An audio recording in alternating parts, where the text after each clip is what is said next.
بسم اللہ الرحمن الرحیم یا ایہا الذین آمنوا اتقوا اللہ وقولوا قولا سدیدا۔ عزیزان، فن خطابت کا ہمارا یہ مقدماتی دورہ ہے، اور اس سے پہلے ہم خطابت اور ذاکری کی کتابیں بیان کر چکے ہیں، اور آج کا ہمارا موضوع گفتگو ہے دوران تقریر یا مصائب کسی شخصیت یا کتاب کا حوالہ دینے کا طریقہ۔ اور اسی کے ساتھ ساتھ یہ الحمدللہ ہمارا 109واں درس ہے، اور یہ 109واں درس اپنے تسلسل کے اعتبار سے ہے۔ عزیزان، جس آیت کو آپ کے سامنے تلاوت کرنے کا شرف حاصل کیا ہے، یہ آیت بہت ہی اہم ترین ہمارے موضوع کے ساتھ سازگار ہے۔ یہ سورہ احزاب کی آیت نمبر 70 ہے۔ اس میں ارشاد رب العزت یہ ہو رہا ہے، یا ایہا الذین آمنوا اتقوا اللہ، اے صاحبان ایمان تقوی اختیار کرو، وقولوا قولا سدیدا، اور گفتگو کرو، بات کرو تو محکم اور مضبوط کرو۔ اور عزیزان، جیسا کہ ہمارا موضوع حوالہ ہے، تو حوالے کی ضرورت کیوں پیش آئی؟ وہ یہ ہے کہ حوالہ گفتگو کو مستحکم کرتا ہے، مضبوط کرتا ہے، اور قرآن بھی ہمیں یہی حکم دے رہا ہے کہ آپ جب بھی بات کریں، آپ کمزور بات نہ کریں، محکم اور مضبوط بات کریں، تاکہ آپ کی شخصیت دوسرے پر عیاں اور واضح ہو۔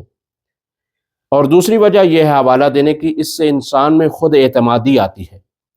کیونکہ اگر انسان خود اعتمادی کے بغیر پڑھتا ہے تو کامیاب خطیب نہیں کہلاتا، تو خود اعتمادی بھی اسی کے ذریعے سے آتی ہے۔ اب آئیے دیکھنا یہ ہے کہ خطابت میں حوالہ دینے کا طریقہ کیا ہے۔ وہ یہ ہے عزیزان کہ سب سے پہلے دیکھا جائے گا کہ وقت کے اعتبار سے، نمبر 1، یعنی وقت آپ کے پاس کتنا ہے۔ اگر آپ کا خطاب مختصر ہے، وقت آپ کے پاس نہیں ہے، تو پھر آپ یا تو اصلاً حوالہ دیں ہی نہیں، اگر دیں تو انتہائی مختصر آپ حوالہ دیں گے۔ ایک یہ ہے۔ نمبر 2، شخصیات کے حوالے سے دیکھا جائے گا آپ کا مخاطب کیسا ہے۔ مثلاً آپ کا مخاطب حوزوی ہے یا غیر حوزوی ہے، یعنی آپ حوزہ علمیہ کسی میں آپ خطاب کر رہے ہیں، مثلاً قم میں، نجف میں، مشہد میں، یا اسی طرح سے کسی اور ایسی جگہ پر کہ جہاں پر علماء کا اور طلاب کا مجمع ہے، تو آپ اس حساب سے وہاں پر آپ حوالہ دیں گے۔ یا کسی ایسی جگہ پر دیہات ہے یا کوئی دوسرا ماحول ہے، تو آپ ان چیزوں کو مد نظر رکھتے ہوئے ہی حوالہ دیں گے۔ یہ ہے وقت کے حساب سے اور مخاطب کے اعتبار سے۔ اب آئیے مصائب میں حوالہ کس طرح سے دیا جائے گا۔ سب سے پہلے مصائب میں حوالہ دینے کا طریقہ آگیون یہ ہے، کیونکہ وہاں پر رقت ہوتی ہے اور دوسرے تسلسل کے ساتھ آپ کو اس کو بیان کرنا ہے، تو وہاں مفصل آپ نہیں دیں گے حوالہ۔ کیا کریں گے؟ انتہائی مختصر۔ مختصر میں یہ ہے کہ آپ مؤلف کا نام بھی لے سکتے ہیں، آپ فقط کتاب کا نام بھی لے سکتے ہیں، اور دونوں چیزیں بھی آپ بیان کر سکتے ہیں۔ مثلاً کس طرح سے کہ جیسے کہ آپ کہتے ہیں کہ شیخ مفید کتاب ارشاد میں یہ فرماتے ہیں، ٹھیک ہے، آپ مصائب میں آپ اس طرح سے، کیونکہ مقتل آغا شیخ مفید بھی ہے۔ اور اسی طرح سے مثلاً یہ ہے کہ سید ابن طاؤس لحوف میں یہ فرماتے ہیں، علامہ باقر مجلسی مثلاً بہار الانوار یا کسی دوسری کتاب میں یہ ارشاد فرماتے ہیں، تو آپ انتہائی مختصر آپ وہاں پر حوالہ دیں گے۔ لیکن اس کے بعد یہ ہے کہ اگر آپ تقریر کر رہے ہیں اور روٹین کی تقریر ہے، ٹھیک ہے، اس میں آپ کس طرح سے حوالہ دیں گے؟ اس میں آپ حوالہ دیں گے کہ اس چیز کو مد نظر رکھیں گے۔ سب سے پہلے توجہ رہے، اگر تو کتاب مشہور ہے آپ کے مخاطبین میں، بعض کتابیں مشہور ہیں، اگر کتاب مشہور ہے تو کتاب کا حوالہ پہلے دیں گے۔ جو آپ دیکھتے ہیں کہ آپ جب تحقیق اور پایان نامہ اور کتاب لکھتے ہیں، اس کا طریقہ کار اور ہے، لیکن خطابت میں حوالہ دینے کا طریقہ اور رہے گا۔ وہ یہ ہے کہ جو چیز مشہور ہے آپ اس کو پہلے لے کر آئیں گے۔ بعض دفعہ کتاب مشہور ہے، مثلا مفاتیح الجنان کتاب مشہور ہے، لیکن اس کے مؤلف شیخ عباس قمی کو لوگ کم جانتے ہیں، تو اس وجہ سے آپ پہلے مفاتیح الجنان کہیں گے اور پھر یہ کہیں گے مثلا شیخ عباس قمی اس میں ارشاد فرماتے ہیں۔ اور اسی طرح سے یہ ہے کہ اگر اس کا برعکس بھی ہے،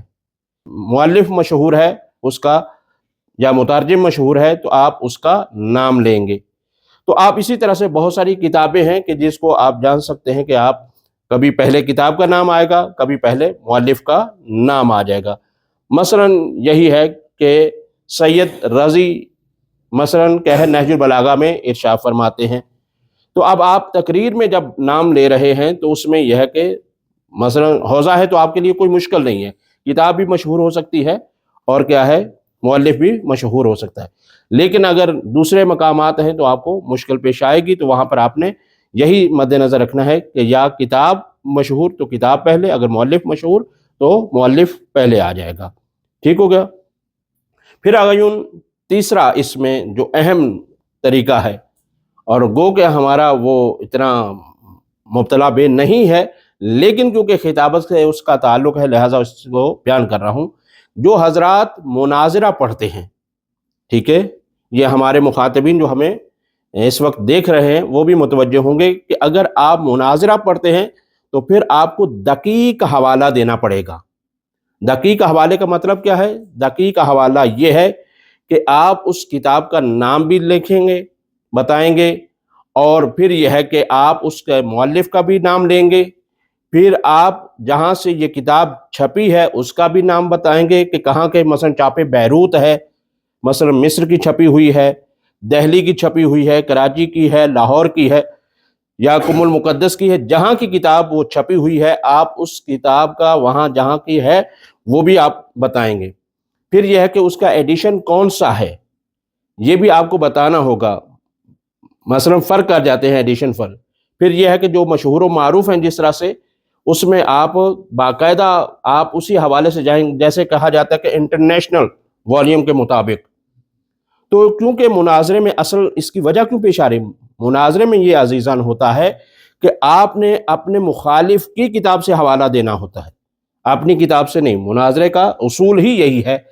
کہ آپ اپنے مخالف جس چیز سے قائل ہے وہ فن ہے باقاعدہ، ایک جیسے فن خطابت ہے ایسے ہی فن مناظرہ بھی ہے، لیکن آپ نے ان کی کتابوں کا حوالہ جب دینا ہے تو اسی طرح سے ہی آپ حوالہ دیں گے۔ مثلا آپ حوالہ دیتے ہیں صحیح بخاری کا، صحیح بخاری میں محمد بن اسماعیل بخاری یہ کہتے ہیں، چاپ بیروت، والیوم مثلا فلاں، تو آپ اس طرح سے پورا حوالہ دے کر، بلکہ یہ ہے کہ مناظرین جو منبری مناظرے ہوتے تھے وہ باقاعدہ جلد بھی وہ پھر بتانے کے بعد پھر کتاب کو ہاتھ میں لیتے تھے، پھر بتاتے تھے کہ کتاب کی دائیں طرف یا بائیں طرف پہلی سطر یا دوسری سطر یا 10ویں سطر، وہ یہاں تک آپ کو بتاتے تھے۔ تو یہ ہے ایک مناظرے کا طریقہ۔ لیکن آگے اسی کے ساتھ ساتھ یہ ہے کہ یہ زمانہ تو اب بدل گیا ہے۔ زمانہ کیا آ گیا ہے؟ زمانہ آ گیا ہے اے آئی کا، چیٹ جی پی ٹی کا زمانہ آ گیا ہے۔ تو اب ایسے میں کیا کرنا ہے؟ اگر یہ حوالہ فی الحال کافی نہیں ہے کہ آپ چیٹ جی پی ٹی کا حوالہ دیں یا آپ کیا حوالہ دیں کہ مثلا اے آئی کا، نہیں، آپ خود جائیں ان کتابوں کو ڈائریکٹ مستقیم دیکھیں،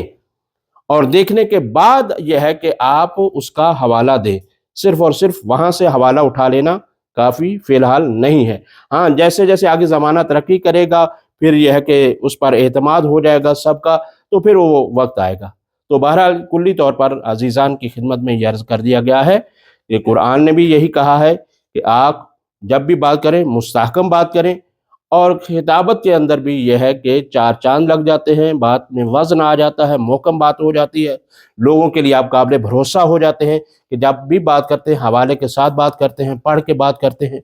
اور یقیناً یاد رکھیے گا، پھر حوالے میں جب آپ نے حوالہ دینا ہے تو یہ نہیں کہ کتاب آپ ابھی جو پڑھ رہے ہیں اس کتاب میں جو حوالہ دیا گیا ہے وہ نہیں دیں گے آپ،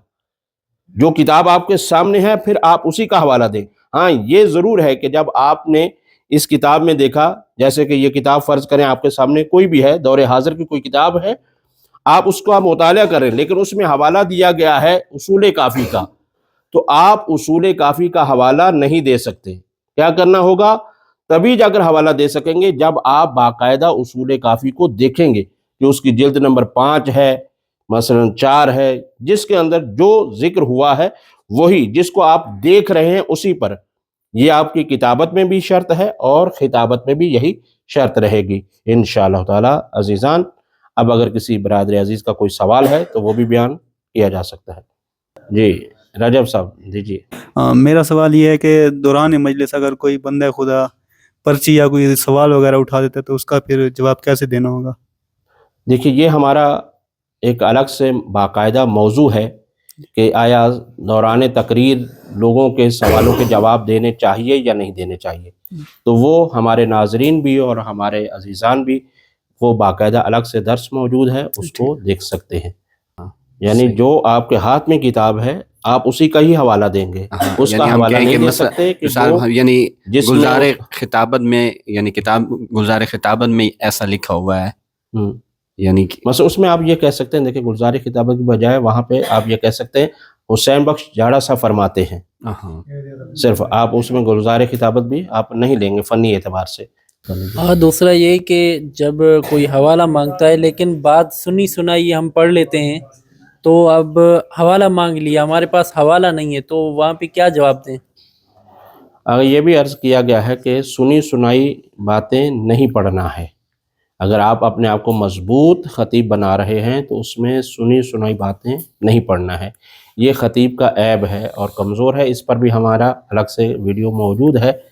کہ آدمی کس طرح سے ناکام ہوتا ہے اور کامیاب۔ استاد سوال یہ ہے، جگہ تقریر کر رہے ہیں تو جس کتاب سے میں نے پڑھا ہے ممکن ہے مخاطبین کے لیے وہ کتاب مناسب، یعنی وہ اس کتاب کو اچھا نہیں مانتے کسی بھی اعتقادی حوالے سے یا کسی بھی حوالے سے، یا حتی مؤلف کو اچھا نہیں جانتے، تو وہاں پہ اگر اس مؤلف کا نام نہ لیا جائے یا کتاب کا نام حوالہ نہ دیا جائے، اگر دیا جائے تو پھر بھی مسئلہ ہے، نہ دیا جائے تو چوری نہیں سمجھی جائے گی، تو پھر کس انداز سے بیان کیا جائے کہ ہاں دیکھیے، بہت ساری چیزیں ایسی ہوتی ہیں کہ جو قابل اعتراض ہیں، بعض مثلا یہ ہے کہ متنازع شخصیات ہیں، متنازع کتابیں ہیں، تو ان کا حوالہ دینا کیا ہے کہ مشکل ہے، کہ اگر آدمی لے گا حوالہ دے گا تو انتشار پھیلنے کا خطرہ ہے، تو اس میں یہ ہے کہ اگر ان کا اپنا قول ہے تو آپ اس کو قول کو نقل نہیں کریں، اگر انہوں نے کوئی بات نقل کی ہے کسی کتاب سے تو آپ باقاعدہ وہاں جائیں اور اس کا مطالعہ کریں کہ جہاں سے انہوں نے پڑھا ہے۔ مثلا اسی طرح سے یہی ہے کہ جیسے کہ کہے کہ علامہ باقر مجلسی نے اپنی تفسیر کتاب بہار الانوار میں یہ کہا، تو آپ خود وہاں جائیں، حوالہ نیچے دیا ہوگا، جو بڑی شخصیات ہیں متنازع تبھی ہوتے ہیں جب خود بھی مضبوط ہوتے ہیں، تو وہاں انہوں نے حوالہ دیا ہوگا، تو آپ باقاعدہ اصل جا کر جب کتاب پڑھیں گے تو آپ اس کتاب کا حوالہ دیں گے، آپ اس شخصیت کا حوالہ یا کتاب کا حوالہ نہیں دیں گے۔ اور آئین یہ بہرحال ہمارے ناظرین بھی اور ہمارے اپنے عزیزان بھی اس بات کو یاد رکھیں کہ متنازع حوالے نہیں دینے ہیں، جو متنازع حوالے کہا جاتا ہے چاہے وہ شخصیت ہو یا کتاب ہو، اب وہ بتانے کی ضرورت نہیں ہے، ہر علاقے، ہندوستان والوں کے لیے متنازع شخصیات اور ہیں، پاکستان والوں کے لیے متنازع شخصیات اور ہیں، لہٰذا اس چیز کا خیال رہے۔ جب آپ نے طلاب کا ذکر کیا کہ آپ نجف میں یا قم میں طلاب کے درمیان پڑھ رہے ہیں تو حوالہ دیں، جب حوالہ دیتے ہیں وہاں پر تو وہ کہتے ہیں کہ یہ تو ابھی عصر حاضر کے وہ ہے، اس کی نہیں، آپ جو ہے پرانے جو ہے متقدمین کا حوالہ دیں۔ اب وہ بات متقدمین میں نہیں ملتی لیکن حاضر میں ملتی ہے وہ بات، حوالہ تو دیا، پھر اس میں جب تناقض آئے گا تو پھر کیا کریں گے؟ ہاں نہیں، دیکھیں یہ ہر ایک چیز کا ایک تو خطابت کا آیا مبنا کیا ہے، آیا یہ درس خارج ہے کہ اسی معیار پر لے کر جائیں گے، سب سے پہلے آپ راوی اور سند اور اس کا معنون ہے یا مثلا من ہے، یہ کس طرح سے روایت کو لایا گیا ہے، تو آپ اسی اعتبار سے اگر چلنا ہے تو یہ درس خارج ہے۔ لیکن اگر آپ کو تقریری اعتبار سے یہ ہے کہ جو مشہور اور مضبوط ہماری شخصیات ہیں، ٹھیک ہے، مثلا آیت اللہ جوادی آملی صاحب کا حوالہ دیتے ہیں، ٹھیک ہے، اب یہاں پر اگر وہ کہتے ہیں تو آپ کہیں جائیں آگا سے پوچھیں، ہمارے لیے معتبر شخصیت ہے، ہم نے اس کا حوالہ دے دیا، ہمارے لیے یہ کافی ہے۔ قرآن مجید کا حوالہ دینا تو آپ سبھی جانتے ہیں کہ انتہائی سادہ اور بالکل آسان بھی ہے کہ آپ اس میں باقاعدہ آسانی کے ساتھ حوالہ دے سکتے ہیں، کہ اس میں کیونکہ سند اور کتاب کی اور کوئی بھی دوسرا حوالہ دینے کی ضرورت پیش نہیں آتی، سیدھا ڈائریکٹ آپ یہی کہیں گے جیسا کہ میں نے بھی آپ کے سامنے مثلا سورہ احزاب کی آیت نمبر 70 کی تلاوت کرنے کا شرف حاصل کیا، یا ایھا الذین آمنوا اتقوا اللہ وقولوا قولا سدیدا۔